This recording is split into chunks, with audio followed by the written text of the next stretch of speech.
કૃષ્ણ ભગવાન રથ ચલાવતા હતા. શું ચલાવતા હતા? રથ ચલાવતા. કૃષ્ણ ભગવાન રથ ચલાવતા હતા અને અર્જુન ને લાગી બીક. એટલે કૃષ્ણ ભગવાને અર્જુન ને કીધું કે કેમ અર્જુન આમ ઉદાસ ઉદાસ લાગસ? એટલે કે ભગવાન બીક લાગે. કૃષ્ણ ભગવાન કેવું સ્વયં નારાયણ તાર સાથે છું કે ના તોય બીક લાગે છે. પાછો કૃષ્ણ ભગવાને રથ ચલાવ્યો. પાછું અર્જુન મુજારો થયો. શું થયું અર્જુન? કૃષ્ણ ભગવાને કીધું અર્જુન પાછું શું થયું?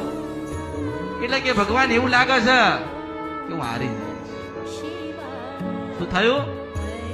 ભગવાન હું હારી જઈશ. તારા નારાયણે કીધું કે જ્યાં વિશ્વાસ નથી ને ત્યાં કઈ નથી. શું કીધું? જ્યાં વિશ્વાસ નથી ત્યાં ક્યાંય નથી, કોઈ જગ્યાએ ક્યાંય નથી.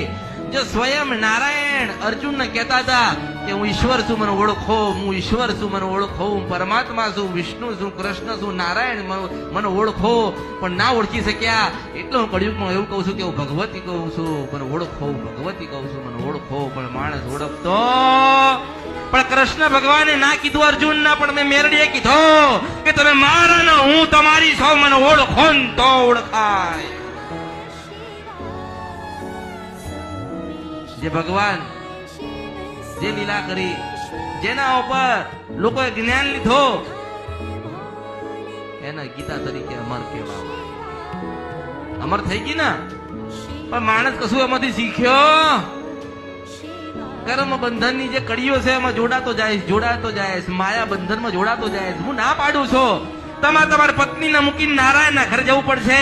આ દોલત આ મિલકત પોતાના સંતાનોને મૂકીને ભગવાનના ઘેર જવું પડશે. પરમાત્મા એ દિવસે પ્રશ્ન પૂછશે, સવાલ કરશે. તમારી પાસે જવાબ હોવો જોઈએ કે અમૃતની મેરડી પાસે જતો હતો.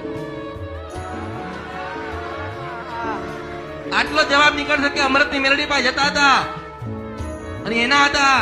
તારા ભગવાન કહે છે કે આના માટે જન્નત અને સ્વર્ગના દરવાજા ખોલો મેં દઈશું. માણસ ઓળખતો